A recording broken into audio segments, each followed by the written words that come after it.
Hello. So I'd like to start by welcoming everyone to CAGLA's fourth annual NeauxCancer Conference. My name is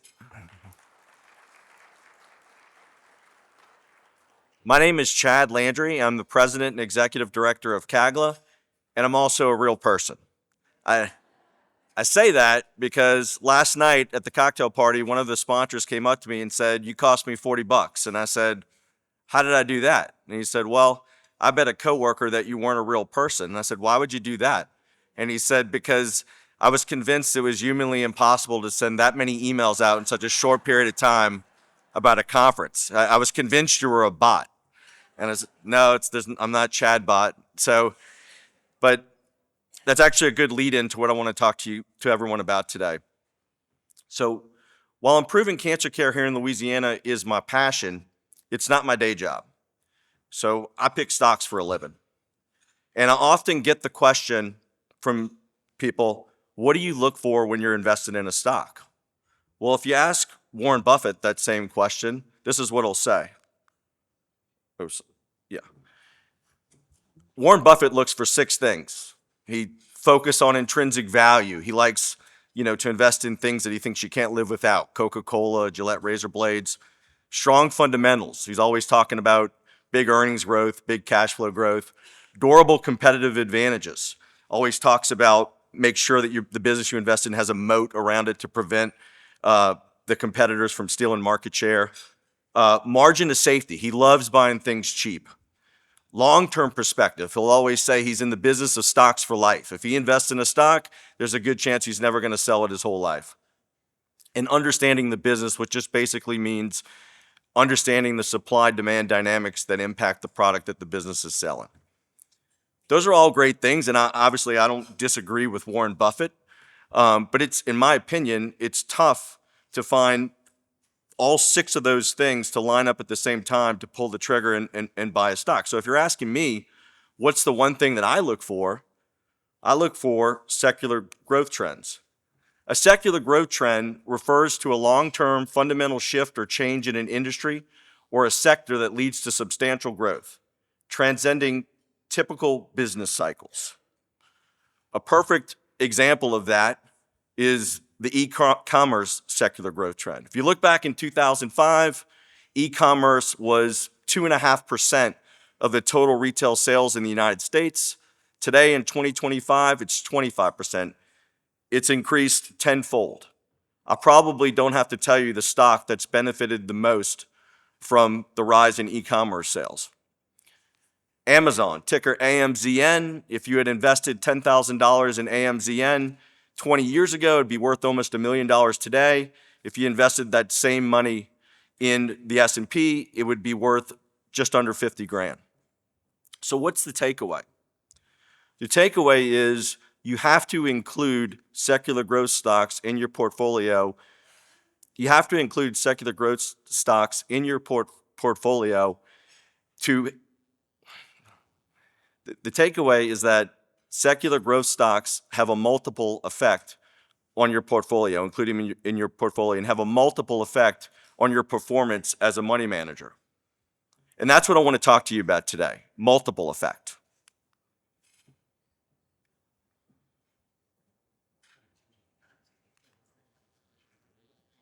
That's what I want to talk to you about today, multiple effect. So after I figured out for my profession what has a multiple effect on my performance as a money manager, I became obsessed with multiple effect. I started looking at other professions and asking myself, what has a multiple effect within the various other professions, other occupations? I love to box. I box 3 times a week for exercise. I have a trainer, his name's Axel Murillo, and he trains professional fighters. And so I asked him, I said, "Coach, what's the one punch in a boxer's arsenal that is the most important punch, if you had to pick one?" He said the jab. He said it's versatile and it's energy efficient, it's distance control and range finding, it's great in setting up combinations, the classic 1-2 punch or jab right. It's great in disrupting the opponent's rhythm. It's great in probing and testing defenses. Even the great Muhammad Ali said if you could only pick one punch your most important punch is your jab. So if you're a fighter and you want to have an advantage over your opponent, there's nothing that has a bigger multiple effect than mastering the jab. Let's talk about politics. I follow politics very, very closely, to my wife's chagrin. And, and I follow it closely because it's relevant to the stock market. So, what has a multiple effect for the success of a political candidate or a politician? Is it being trustworthy? Is that a characteristic that has a multiple effect? Is it being a great humanitarian? How about being a great speaker? That's got to be important. How about being confident, a real showman? All of those things are obviously important, but if you ask enough political strategists, they'll tell you that there's one thing that trumps everything else, and that's being charismatic. Charismatic, having a high social IQ, being likable, has a multiple effect on a politician's ability to win a race. So here we are sitting in the French Quarter, or 2 blocks outside of Bourbon Street. Some of you might be wondering, what has a multiple effect on the performance of an exotic dancer? Just wanted to see if y'all are all up. Is it stage presence? Is it being really fit? Let's be honest, it's none of those things. It's all about the moves. At this point, everybody's asking themselves, did Chad just go from presidents to pole dancers in 2 slides? I did. So, but in all seriousness, let's talk about your profession, healthcare. What has a multiple effect within healthcare? If you want to be the best in your field and cancer patients are your customers, what are the things that in my opinion have a multiple effect? Is it your education, your training? We have some doctors involved in the scientific advisory board for CAGLA that have great pedigree. Dr. Maluccio trained at Sloan Kettering, Dr. Matrana trained at MD Anderson, Dr. Mizrahi trained at MD Anderson, just to name a few, Dr. Ellis at Wake Forest. That's obviously important. State-of-the-art facilities, having the best facilities, does that give you an edge in being the best in your field? Does that have the multiple effect? Is it staying current on medical literature? All of those things are important, but as a cancer survivor and somebody who's in touch with a lot of cancer survivors, they'll tell you that all of those things take a back seat to empathy. And what is empathy? Empathy is feel our pain. Cancer patients want to know that you feel their pain. They want to know that you're down in the trenches with them fighting the fight. When I had Hodgkin's lymphoma in 1995, the standard of care for Hodgkin's lymphoma as a cancer patient, it was 6 months of ABVD chemotherapy and 2 months of radiation. No mention of empathy in the standard of care. I looked up other standards of care for multiple other cancers. No mention of empathy. Physician burnout is real. These hospital systems have the healthcare providers working on a treadmill, working super hard.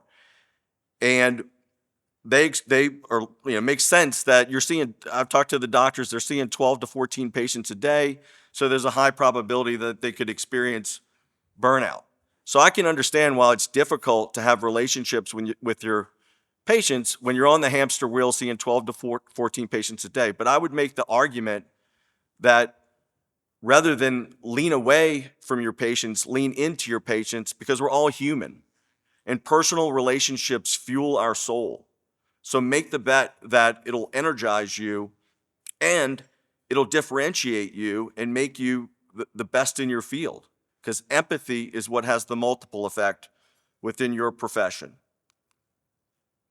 So what is the multiple effect for the NeauxCancer Conference?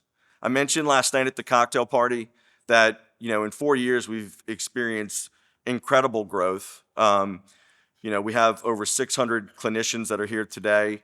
What is the one thing, if I had to put my finger on it, that is a reason for our success that's had a multiple effect on our growth? Is it the fact that we have amazing institutional support from you guys, the pharma, as well as the various hospital systems across the state? That's obviously important. Is it the free CME that we offer? We're a 100% free CME CE conference to everyone that attends. Is it national keynote speakers from across the country? Is it having an abstract poster session that attracts medical trainees? If you ask me, all those things are important, but all the other conferences have those things. What I think differentiates CAGLA, or has the multiple effect on our success, is the fact that we design our conference so that it's easier to be sociable, so that it's easier to be for physicians and people that are seeing the 12 to 14 patients a day, and for them to be approachable. That's what makes it. And we do that by incorporating a lot of the social events that we had, the cocktail party last night, the platinum dinners, the second line today, this afternoon, the crawfish boil tomorrow night. All of those things we incorporate in order to make it easier for you to develop new relationships at our conference. That's what the CAGLA conference is all about. What other conference can you dance with Rich Mowdy to Sweet Caroline?